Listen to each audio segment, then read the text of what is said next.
सब्र करें ज़िंदगी में। कुरान मजीद में 90 मकामात पे अल्लाह ताला ने सब्र का जिक्र किया है, और कम बेश हदीस मुबारका में 900 मरतबा मेरे हबीब ने सब्र का तज़किरा फरमाया है। और हमारे उलमा कहते हैं जिस तरह दरिया के 2 किनारे होते हैं, अगर वो किनारे टूट जाएं तो तूफ़ान आता है, उजड़ जाती हैं बस्तियाँ, और अगर किनारे मजबूत रहें तो फिर समेट के दरिया पानी ले जाता है, फिर वो खेतों को लगता है, फिर उस पानी से फूल उगते हैं, फल उगते हैं, सब्जियां आती। ये सब्र और इस्तिकामत दुनिया में 2 किनारे हैं। बड़ा कुछ लोग कहेंगे, हालात बड़े बदलेंगे, कभी कुछ कहा जाएगा, कभी कुछ कहा जाएगा। सब्र जिंदगी का हुस्न है। जिन लोगों को सब्र से जीना आ गया, इस्तिकामत के साथ जीना आ गया। हम ब्लैकमेल होते हैं छोटी छोटी बातों में। बच्चे का मेडिकल का दाखिला नहीं हुआ तो अब्बा ब्लैकमेल हो गया, फलानी जगह नौकरी दिला देंगे तो चोर शराबी डाकू के पीछे लग गया, वोटर सपोर्टर बन गया।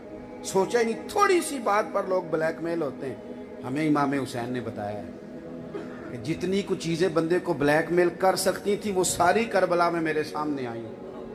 औलाद बंदे को बुज़दिल कर देती है, ये हदीस है। अपना बुखार बर्दाश्त होता है, बेटे का नहीं होता भाई, नहीं होता। लेकिन इमाम ज़ैनुल आबिदीन बीमार नहीं थे करबला में। इंसान सब कुछ सह सकता है, पर वो कहता है मेरे साथ बेटियां हैं, इनकी मौजूदगी में कोई बात नहीं करूंगा। बेटियां साथ नहीं थी इमाम हुसैन की, 3 दिन के भूखे प्यासे बच्चे साथ नहीं थे, सारे रंग करबला में थे। लेकिन जब इमाम हुसैन मकाम में बैज़ा पे पहुंचे तो फर्जक शायर मिला आगे से, कहने लगा हुसैन ना जाइएगा। फरमाया क्यों? कहने लगे कूफे वालों के दिल आपके साथ हैं, तलवारें यजीद के साथ हैं, आपका साथ नहीं देंगे। आपने फरमाया तेरे पास कोई दलील? कहने लगा मैं हज़रत मुस्लिम बिन अकील रदी अल्लाह तआला अन्हु की मुकद्दस लाश को कूफे के चौक में लटका हुआ देख के आया हूँ। ये बेवफाई करेंगे, ये जज्बा है इमाम हुसैन का। फर्ज़ कहता है यूं करके इमाम ने पगड़ी ठीक की और घोड़े पे एक दफ़ा फिर से एड़ी लगाई और चलने लगे। कहने लगे फर्जक बस एक बात बता, मेरा भाई कट गया है, कहीं किसी जालिम के सामने झुका तो नहीं? कहीं तुमने उसे मसलहत कोश तो नहीं देखा?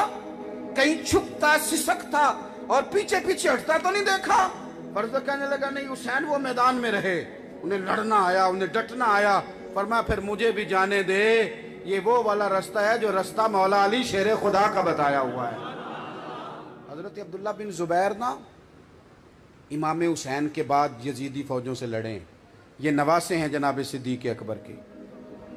हज़रत आयशा सिद्दीक़ा रदी अल्लाह तआला अन्हा की बड़ी बहन हज़रत अस्मा के बेटे, उनकी 90 साल उम्र थी जब उनके बेटे यजीदी फ़ौजों के ख़िलाफ़ लड़ रहे थे इमाम अली मकाम के रास्ते पर। तो कुछ फ़ौज आपकी शहीद हो गई, कुछ पीछे हट गई। तो हज़रत अब्दुल्ला इब्न ज़ुबैर अपनी वालदा से मशवरा करने आए, हम अपने बच्चों को बुज़दिल बना रहे। ओ पुत्र ना ना ना बाहर ना जाना, बाहर लड़ाई हो रही है, पड़ोसियों के बच्चे को मार रहा, तू ना जाना। ओ खुदा के बंदो, पड़ोसियों की आग बुझाई ना जाए तो वो अपने घर में भी आ जाया करती है। जालिमों के हाथ पकड़े ना जाएं तो ये बेलगाम हो जाते हैं, ये फिर जिसका मर्जी गला काटते। हज़रत अब्दुल्ला इब्न ज़ुबैर अपनी वालदा से कहने लगे अम्मा कुछ मेरी फ़ौज शहीद हो गई है, कुछ पीछे हट गई है, तो बूढ़ी है। हज़रत अस्मा 90 साल उम्र, बूढ़ी भी है, नाबीना भी है। कहने लगे अम्मा तेरा मशवरा क्या है? तो वालदा कहने लगी अब्दुल्ला तू मुझे इतना बता कि तू हक पे है कि नहीं। माँ पुत्र से कह रही कि अम्मा मैं हक में हूँ। तो हज़रत अस्मा कहने लगी बेटा फिर इस तरह करना, तीर सीने पे खा के आना, को पुश्त पे नहीं होना चाहिए, डट के लड़ना। तो कहने लगे अम्मा फिर आप भी सब्र करना, ये जिनसे मेरा मुकाबला है ये निरा कत्ल नहीं करते, ये आंखें काट देते हैं, नाक काट देते हैं, आंखें निकाल देते हैं, कान काट देते हैं, जिस्म के टुकड़े करते हैं, सब्र करना। तो माँ रोती नहीं, हमने तो बुज़दिल बना दिया बच्चों को। वो जी काकरोच से डरता है जी, वो चीखों की आवाज़ आ रही थी, वो जी छिपकली आ गई थी, बच्चे चीखे। ये कोई दलेरी है? वो ईद पे बकरा ज़िबा हो रहा था तो मेरा बच्चा रो रहा था, ये कोई फैशन है? ये बच्चे कैसे जिहाद करेंगे? कल को मैदान में कैसे निकलेंगे? संगलाख पहाड़ों से कैसे टकराएंगे? इनको कैसे जीना आएगा? ये कैसे मैदान में खड़े होंगे?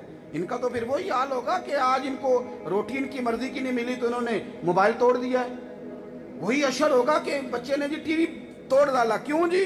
वो कह रहा था जी मेरी मर्जी का सालन नहीं पका।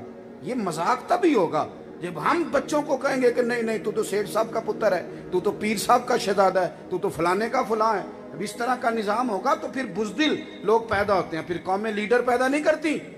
جب کہا نا حضرت عبداللہ ابن زبیر نے کہ اماں وہ ناک کان کاٹ دیں گے، آنکھیں نکال دیں گے، حضرت اسماء کہنے لگی پتر تو مجھے نہ صبر کی تلقین کر، تو صبر کرنا، نہ پریشان ہو اگر یہ کاٹ دیتے ہیں جسم۔ حضرت اسماء کا جملہ سنو، فرمانے لگی بکرے کو صرف ذبح ہوتے وقت تکلیف ہوتی ہے، پتر کھال اتارتے وقت تکلیف نہیں ہوتی، جہاں میرا پتر میدان میں جا کے لڑ۔ حضرت عبداللہ ابن زبیر شہید کر دیے گئے، ان کی مقدس لاش جنت المعلا کے پاس، جنت المعلا کے پاس خانہ کعبہ کے قریب چوک میں مکے میں لٹکا دی گئی۔ بعض روایات میں 3 دن بعد میں 14 دن لاش مبارک لٹکی ہے، لیکن گٹی حضور نے دی تھی نا۔ کہتے ہیں لاش مبارک کے قریب سے گزرتے تھے تو خوشبو کے حلے آتے تھے۔ بادشاہ نے بلایا، سپہ سالار نے بلایا اور جناب اسماء سے کہنے لگا پتہ تیرا بیٹا کہاں ہے؟ آپ فرمانے لگی کہاں ہے؟ کہنے لگا میں نے لٹکا دیا ہے مکے کے چوک میں۔ تو جناب اسماء کہنے لگی شروع سے ہی شاہ سوار ہے، زمین پہ ٹکنا اس کی عادت ہی نہیں، زیادہ زندگی اس نے گھوڑوں کی پشتوں پہ ہی گزاری ہے، شروع سے ہی شاہ سوار ہے۔ یہ لفظ کہتے لاٹھی پکڑی ہے ٹکائی، ماں بوڑھی پلٹتے وقت کہنے لگی ایک بات بتا، میرا عبداللہ لٹک گیا ہے کہیں تیرے آگے جھکا تو نہیں؟